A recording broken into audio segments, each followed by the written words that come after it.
Hey, this is Prophet Rob Sanchez. To my left is Hannah. Hello. And to the right is Zoe. Well, we want to welcome you to this evening's session of Chatter. Who wants to chatter? We're here to talk about real life issues that our young people are really facing in this day, in this age, and how to bring some resolve to it. And so Chatter is about real life people with real life issues, but how to find real life answers, because so many people have experienced setbacks, heartaches, disappointments, and what we wanted to do is we wanted to bring a place of hope. We wanted to bring a place that would speak life, add life to your circumstance, and give you a sense that you're not the only one. And so today we want to talk about a subject that I have experienced, not just personally, but through my family, through Zoe and through Hannah, and we want to touch a touchy subject, and it's called bullying. Have you ever been bullied? Have you ever been picked on? Have you ever felt unloved or unwanted or unprotected? When you have been bullied, man, it is a sad truth. It causes young people, causes older people, causes all people to go into dark places and want to hide. And so if we can, I just want to encourage you this very evening that if you've been bullied, or maybe you yourself have been a bully in the past, or maybe you're still a bully, or a young person watching, or maybe an adult that's filled with anger, and you use your words to intimidate and to hurt or to cause pain, and you don't want to deal with that no more. You don't want to have that issue anymore. You want to find a resolve. You want to find an inner healing, a deliverance, a peace. God can set you free from the spirit of anger. He can set you free from your rage, from your mishaps, your disappointments, and He can bring about healing. And so if I can, we just want to begin to encourage you. And I have a verse. It's found in 2 Samuel chapter 22, verse 49, out of the Message Bible.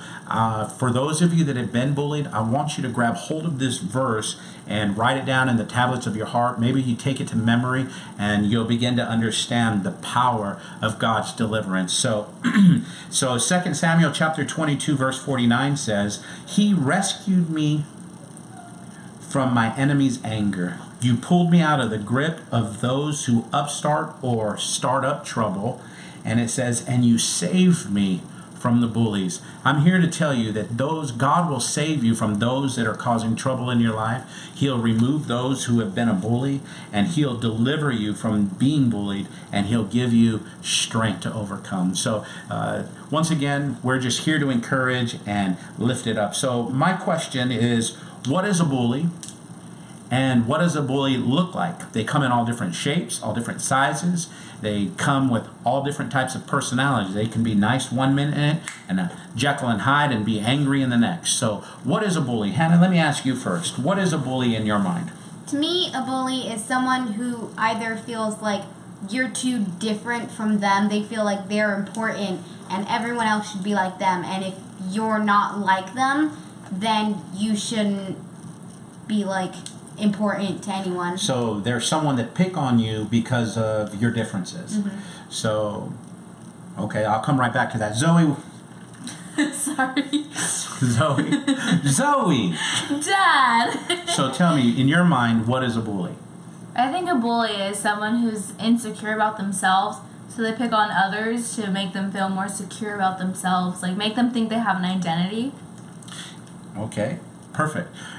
I got a classical definition of a bully as someone who intimidates, or someone who is demeaning, one who is quarrelsome, one that is overbearing, a person who badgers and intimidates a smaller or weaker person. So let me ask you, have you ever been bullied? Have you ever been picked on or made fun of in some way, shape, or form? And if you have, share it with us. What was the effect of it? Well, I've been experiencing it this year because, like we said in the first one, I went through some peer pressures, and sometimes I'm still around the people that were with me, but I've been staying away from them. But then they keep trying to pull me in. So when I take a stand? Yeah, when I'm rebellious towards them, what they want me to do, they then say stuff oh, I don't even know what they say. They just say dumb stuff, and then they just pick at me, how I said the first one, with my nails or they pick on me because of my cross. and they just like say things that, and they try to make me think like, they just try and get me back into what they're doing with their lives. So you're saying that the bullying that you've been experiencing is people that recognize that you've made a change and they're bullying you, trying to push you or force you, intimidate you, or kind of being just quarrelsome with you about the new choices that you've made. Yeah, exactly. Let me ask you, how does that make you feel? It irritates me. Like, when I'm around those people, it drains me of my energy. And I get, like, really tired. Like, today I was really tired after. I needed food to wake myself up. Okay. And so, what are some of the tendencies that you had when you felt bullied? What do you feel like what are you trying to do to end this pattern in your life? What do you mean? What are you doing to bring an end to this chaos that it brings to your mind, this storm? I ended up leaving and surrounding myself with people that I know will make me feel good, that'll bring more energy to me, because being around the negative people, it definitely like drains you. So, well, there you go. One of the answers is, if you're being bullied, one of the things you can do is try and surround yourself by new friends. Put yourself in a different peer group. Don't be afraid to stand up for yourself. You know, one of the ways you deal with the bully is you sometimes got to bully the bully back. I know it sounds bad, but you got to stand up for yourself. The Bible says that the righteous are as bold as a lion. And so let me encourage you, don't let the bully steal your voice. Never lose your voice and speak up and share or testify about the goodness of God. I tell my girls all the time, the way you get rid of someone picking on you is you just start talking about how much you love Jesus and how you love going to church and experiencing what God's done for you. And it begins to bring you some hope, but it begins to cause them to back away, because light chases away darkness. All of it. There you go. So Hannah, tell me, have you ever been bullied? Yes. When were you bullied, and how does it feel? I was bullied around the 5th and 6th grade, so around the last 2 years of school.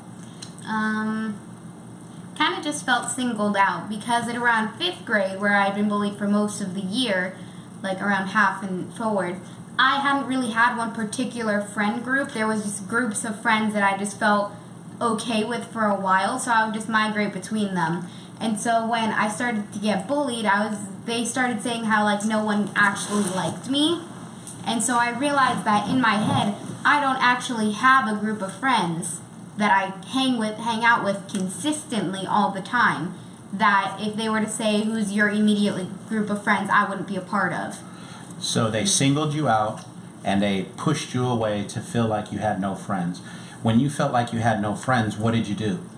I started to lock myself up everywhere. Like, I would be by myself at school. I wouldn't really talk to anyone during class. I would be by myself during like a group partner thing. And then when I would come home, I would go straight to my room. I wouldn't talk to my family. I wouldn't really do anything outside my room. So did it make you angry? What was your feeling? I felt kind of lonely, but then I also started getting angry a lot easier, because like I thought people should be able to realize my change in personality, and no one was asking like what was wrong. And so I was like, wow, does really no one notice? No, absolutely. Here's a verse that I looked up today and I began to study. It's Romans chapter 1, verse 30. I'm reading out of the Message Bible. It says, "Fork-tongued God-bashers, bully, swaggerers, insufferable windbags. They keep inventing new ways of wrecking lives. They ditch their parents when they get in the way." You know, I began to think on this, and one of the things that I began to realize is when somebody is unruly and they don't have boundaries or guidelines, and when somebody comes to set one in their life, like a parent comes to bring discipline, a child that's unruly, they'll turn their back and they'll walk away, you know, because they see their parents as getting in the way of what they want to do. But one of the things that, you know, I found interesting, it says they keep inventing new ways of wrecking lives. You know, a bully really begins to wreck lives, and Hannah began to experience her life being wrecked, you know, in the sense of not that she was crashing, but she felt like her life was meaningless. I began to recognize that Hannah began to separate herself from all the things that she loved. The only thing that I really saw her immerse herself in was writing. And I, remember one time reading some of the things that she had written, and it was just about how she was so frustrated and how she was so disappointed and how life was hard. And so we began to talk to her about it. In 6th grade, that spirit seemed to follow you around, and you got bullied a little more. So what happened in the 6th grade? In the 6th grade, there was this one kid, and I won't mention his name, but he had like the entire class under his thumb because he was really loud and really obnoxious, and he'd interrupt the teacher while everyone else was trying to learn. He would pick on students and jab at other people, and sometimes, like, I had to sit next to him in one of my classes. I really hope that we were going to change seats really soon because he would not let me learn, and it was in my favorite class. It was in my reading language arts class, and I'd sit next to him, and every time that my teacher would start to talk, he would start to poke me. He would start to take my pencils or try to move my binder and open it and try to read what I'd been writing down, and he just wouldn't let me learn. And I would get on my nerves and everyone else's in the class's nerves. And I remember you telling me and your mom and parents, let me encourage you. If you're a child, Hannah's pretty open, and she was pretty frustrated, and so she told myself and her mom about this circumstance. And so, being responsible parents, what do you think we did? I would love to say that we responded and moved quickly and got everything handled. And we did, in a sense. We called the teacher and we put it in the educational board's hand, and we called Hannah's teacher and let her know, please call us. And she took about 3 or 4 days, and she finally gets to us, and we told her that there was a student that's causing Hannah some discomfort and some pain, and she said she'd handle it, but she really didn't do anything about it, because every day I would ask Hannah, so how's things going? She said, well, it got a little better, but really things didn't change. This child just seemed to have a lot going on emotionally, and I don't know what his family life was like, but he was causing a lot of different disturbance, and it wasn't just with Hannah, it was with others. And so because Hannah was looking for resolve, and there was no resolve. Hannah, how did you feel? You knew we called your teacher. You knew we called and left a message for the principal, and nothing was done. But where did your anger then begin to go? My anger started to go towards, like, authority and, like, everyone who had things, who were supposed to be in charge, and, like, the people who had all the power, because they weren't doing anything. Man, listen to this. This is such a powerful statement. She said, I began to become angry, or another word for it, Hannah, is I began to rebel against authority. I'm here to tell you today that many people, they'll begin to rebel against authority simply because they felt unprotected, they felt unloved, they felt unguarded, and they shared something vital, and it seems like nothing's getting done. And so when Hannah went through this circumstance and she told us again, nothing's being done, I remember tears running down your face, and you were mad, and you literally said, I'm mad at mom, I'm mad at dad because you guys aren't protecting me. And it wasn't that we weren't protecting you. It was we didn't have the means to protect you. We had to go through a system, and sometimes a system will fail you, but you know what? The kingdom of God will never fail you. The kingdom of God will always see you through. And one of the things that I remember telling Hannah, is, you know what? If the school's not going to do anything about it, and your teacher's not going to do anything about it, Hannah, go ahead and you can do something about it. I said that you had the right to stand up and protect yourself. I remember sharing with you to warn the student that if he kept provoking you, that you would retaliate. And I literally, this is probably not the best advice, but I literally gave Hannah permission to get into a fight. And I told her, if you get into a trouble with fighting with this student, I'm allowed to punch him. Yeah, right, or kick him. It was a guy that was picking on her.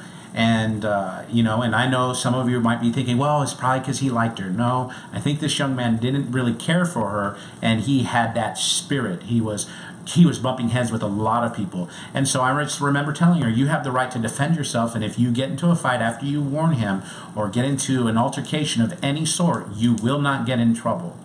And so I shared this information with you, and what did you do? I ran off and I told my friends. And what do you think your friends did? My friends most likely went and told their parents.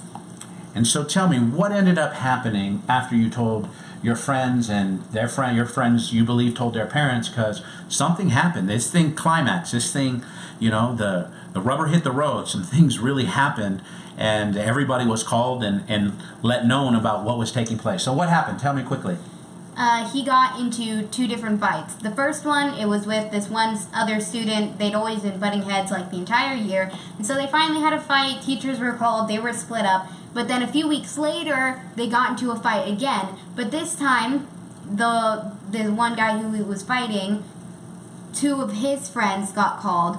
And so now it was 3 against 1 bully. So you're basically saying that a fight took place between one young man and another young man because he was being bullied. He stood his ground. He stood up and he began to fight back. And then immediately he comes back to school, and now they're in a second altercation. But this time, other kids that had been picked on and bullied by the same kid, what did they all do? They retaliated. You know what? I know this doesn't sound right, but let me share this scripture. Psalms 35:1 says, harass these hecklers. God, punch these bullies in the nose. I had told Hannah that she had the right to do this. I know it wasn't the right thing, possibly the greatest thing to say, but something needed to be done. And you want to know what happened? God took the matters into his own hands, and he allowed different gentlemen, different boys that were the same size, if not bigger, to stand up and begin to handle this circumstance. I'm here to let you know that if you're being bullied, all you got to do is pray and allow God to rise up and handle the circumstance, and he will deliver you. Hey, let me just pause right there because there are some questions that were being asked. And Miss Juanita, can you share with me some of the comments or some of the questions being asked? Yeah, some of the we have people joining in from places such as Philadelphia, even out in Southern California. George Carrillo from Praise Chapel in Compton. And so we have just people from everywhere. We have both grandmothers, Grandma Frances and Grandma Lydia, joining us also. And but I just wanted to say, Monica Gonzalez said, my granddaughter used to get picked on because she wears glasses. Oh. Now she won't wear them to school. I believe sometimes it starts in the home. So I'm assuming from that comment, possibly, children will pick on children. Yes. The siblings will pick on each other. Yes. In regards to that, so she got picked on because of the glasses. George Carrillo from Praise Chapel in Compton, he said even he himself had an experience being bullied in the 5th grade. Yeah, I think there's a lot of hormonal change. I think there's a lot of environment change that takes place in a person's body, and so they start building up different anxieties and they begin to take it out in weird ways. Let me just address this. If you have been bullied, one of the best things you can do is not remain silent. I love what Hannah said, that she felt like this young man had the class underneath their thumb. You know, there's a scripture in Judges 10:7 that I read, and it says, at the beginning of the year, Israel was bullied and battered by the Philistines. For 18 years, they had them under the thumb. Literally what this means is to be placed under the thumb means that somebody is trying to rule over you. You know what a bully is trying to do? They're trying to rule over you.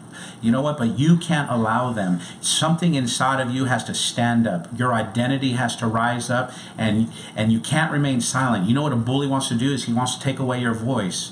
And as long as he can intimidate you and put fear and back you into the corner, he can rob you of becoming a voice. One of the things that I really believe is found right here in 1 Chronicles chapter 16, verses 21 and 22. This is King David. He said, do not let anyone push you around. He stood up against the bully kings, and he said, don't you dare touch my anointed ones, and lay not your hands on my prophets. I believe that many of these kids today that are being bullied, such as Hannah, such as Zoe, they are part of a prophetic generation. They carry a spirit of prophecy. They carry a spirit of life. And what happens is the enemy knows that their voice is going to become dangerous. So the enemy literally wants to pick on them, bully them, and rob them of their voice and take away their ability to speak and bring change into this earth. But I believe that God will raise raise a hedge and a fence and put a protection around you and begin to deliver you. And so if we can, I want to pray with you and challenge you, or let me say it right, I will pray with you, but I want to challenge you to don't lose your voice, young man, young woman, parents. Talk to your children, ask them questions, see how their day's going, and begin to really build conversation to find answers and healing. Because if not, Hannah began to rebel against authority. She began to be angry at her mom and her dad. And let me go back to this really quick before we take another question. Hannah, you began to share with us that you became angry at your mom and your dad. You became angry at different forms of authority. Mm-hmm. And what did you find yourself doing? I found myself like locking myself away and like not really socializing with anyone, and that's when you really got submerged into the internet.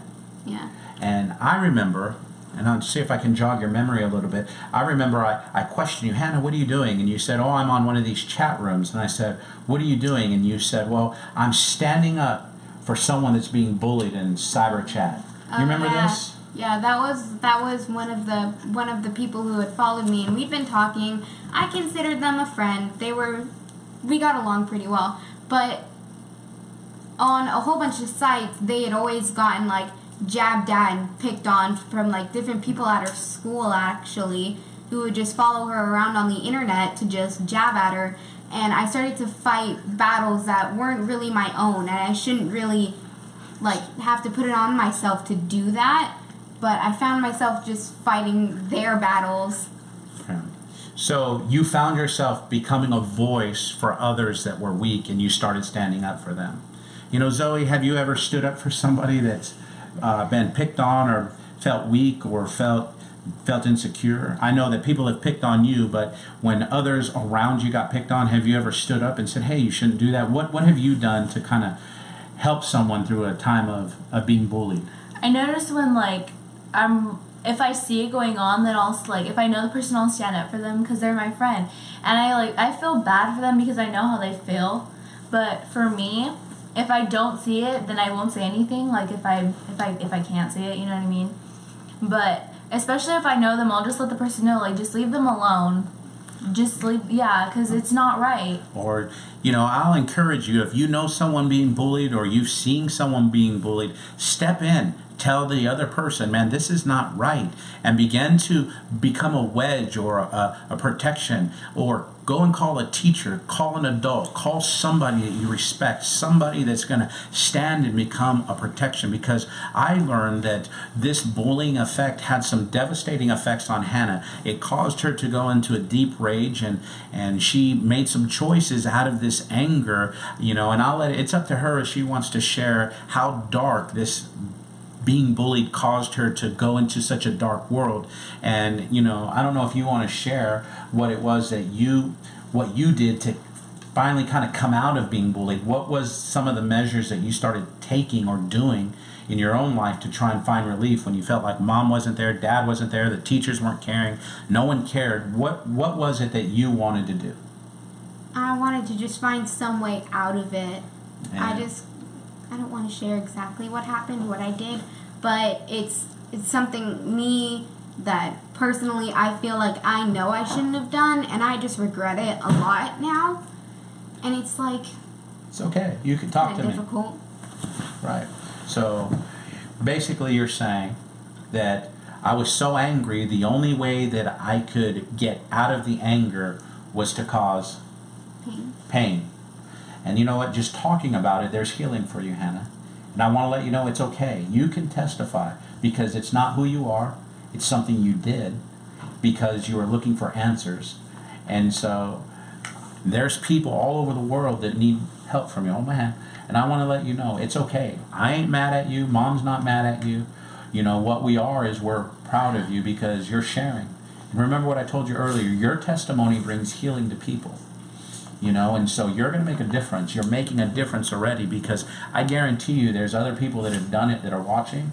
I guarantee you that there are other people that feel like doing it. And if you can maybe just address the camera and tell them, you know, how you felt and where to turn for an answer. Well, when you do something like that, it might feel good for a moment. I was always really scared of doing it because in the back of my head, I always knew, like, this isn't something I should do. This isn't me. This isn't what I've been taught to do. I know there's other ways.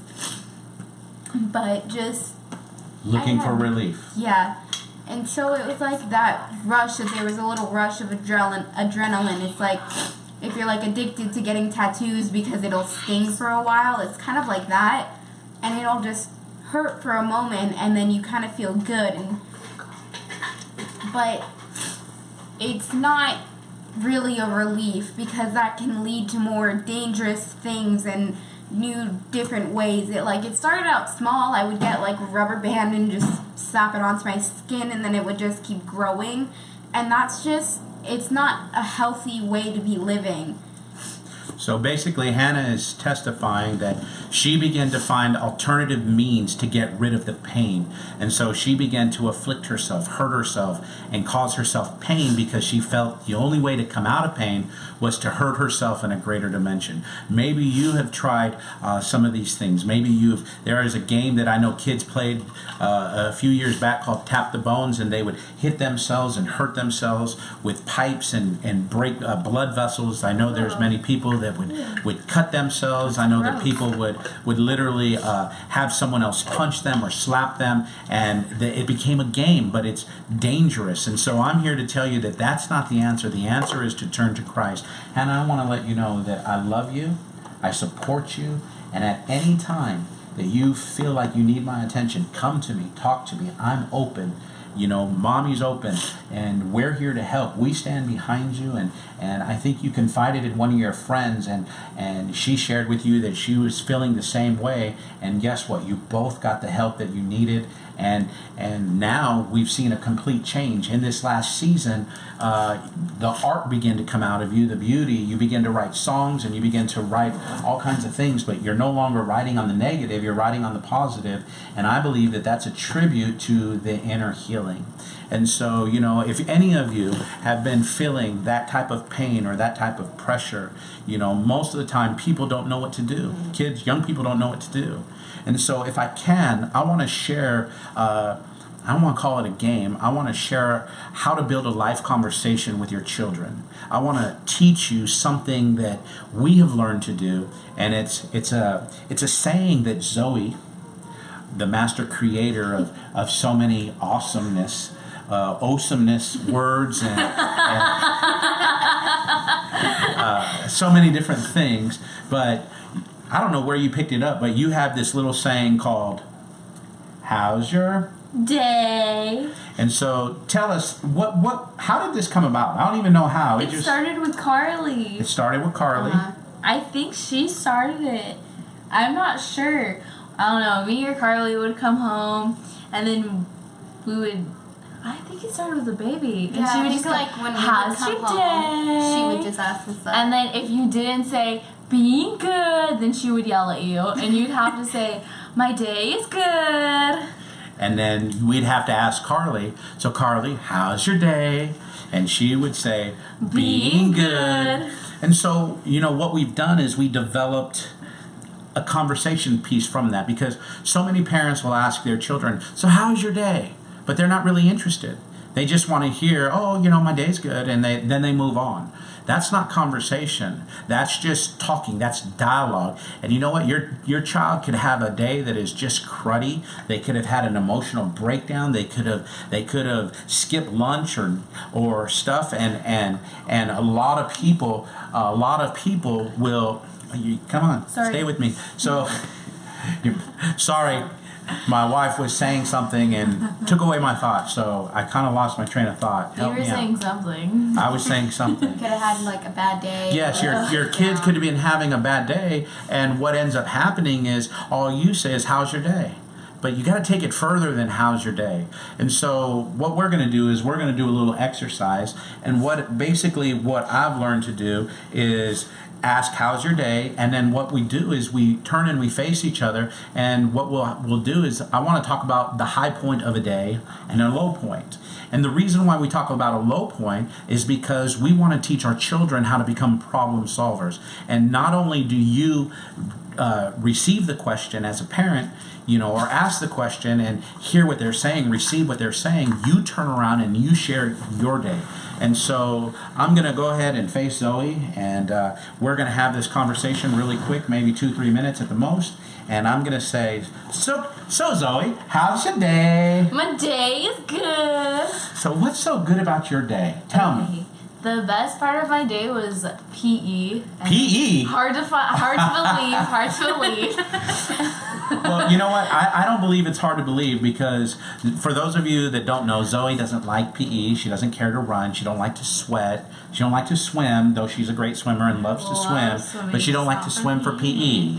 So, and she had this mindset about, I want to get out of PE. I don't want to be there, and all these different things. And she had a real negative mindset about PE. But this morning, I really encouraged her to change her mindset and to see PE from a perspective of wealth and health and wellness, and to live in a greater dimension of joy, because this is something she's going to need for the rest of her life. We got to exercise 30 to 60 minutes a day, got to stay healthy, eat right, live right, be right. And so go ahead, tell me. Okay, so we did swimming for PE, and I just surrounded myself with people that get the joy out of me, basically. I just feel great when I'm around these people. So they drew out it was good just flow, a positive lot of fun. attitude. Even though I pretended I didn't know how to swim and the water was really cold and really gross, we still had a good time. It was, I don't know how to explain it, was just a lot of fun. It was just a better atmosphere.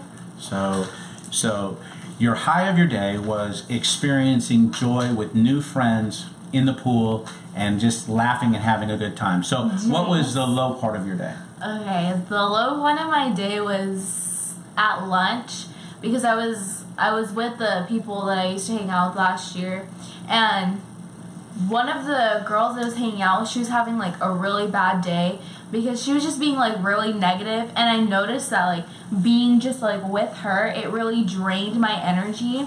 And after that, I was not feeling the day.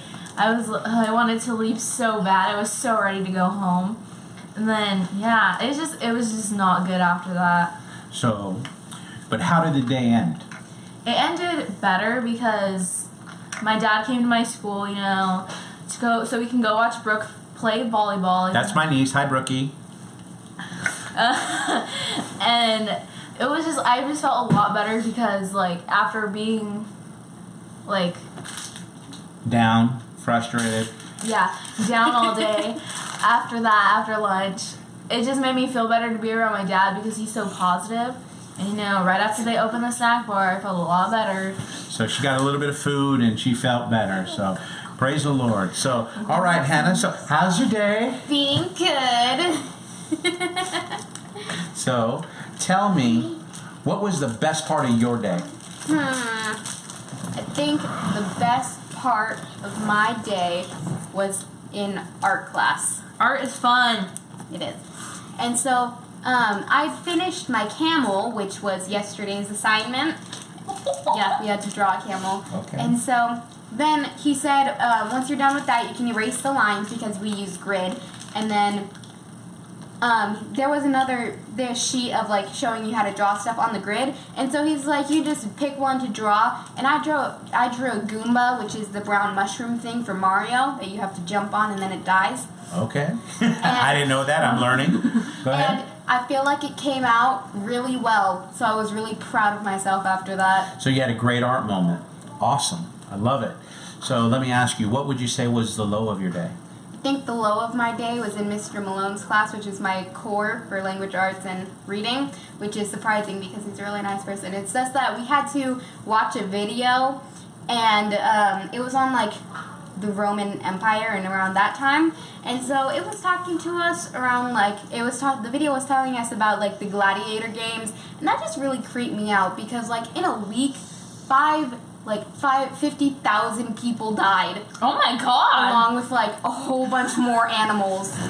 And I was like, that's intense. And then, like, the Coliseum had, like, 6,000 seating room, and then, like, an extra 2,000 people, like, standing room, and everyone was cheering for it while people down in the Coliseum died. So that was the low part of your day. That just really freaked me out. So, really freaked me out. So you didn't really have a low part of your day. Zoe had an experience with people, causing her chaos. And so we found out that, a little bit of food and some positive influence reinforcement. Dad came and saved the day. Yay, my parents, I love you guys, man. Keep reaching out to your children. Keep building conversation. And so it brought about an end where her day is now rolling in the positive again, simply because there was a reinforcement, there was a conversation, we talked about it, and there was some resolve. Hannah's day, her low was because she learned something about history that disturbed her. But you didn't really have a low. You didn't have someone say something, you didn't have someone bump into you, nothing crazy. One of the things that I recognize is that when you're being bullied, a lot of times it's a mentality. Someone's frustrated, and so what they'll do is they'll walk down the hall and they'll bump you with their shoulders, and then if you bump into them and you say, "Excuse me," or "I'm sorry," and they turn around, they look at you, and they want to fight, man.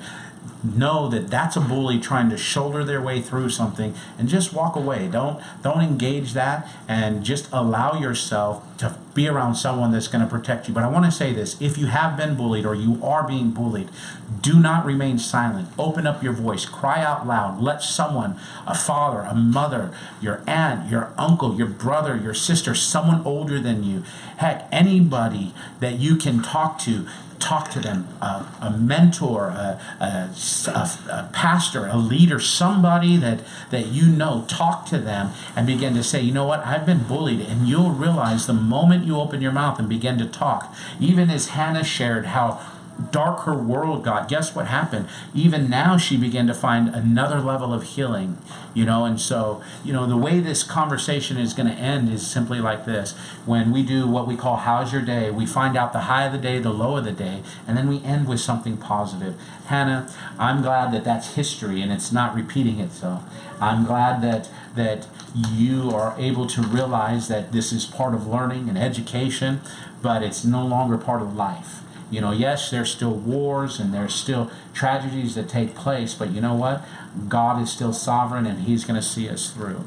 And so, is there any other questions that we can answer, possibly? Can I read them? Well, there haven't been questions, but there's lots of people just sharing their experiences and sharing what had been going on in their lives. Hannah got many different comments in regards to you sharing your testimony. Someone called you a princess, that you were beautiful. Yes, and you are. And Zoe, you were pretty cool too. And Thanks. Thanks, from our Kentucky family, the Pastor Nathan Heron. Woo, Pastor Nate, we love you guys. The Herons rock. People just really appreciating what is going on, the topics that we're talking about. And we had someone, George, said that since his dad passed away when he was 10, he felt like he didn't have anyone to turn to. So he turned to the neighborhood gang for protection, and that was his way of dealing with it. Bullied. Yeah, and since he didn't have guidance, he said he started to become a bully himself. Wow. Because the gang mentality started to change him. And so, instead of, being bullied, he became the bully. And then someone else had said that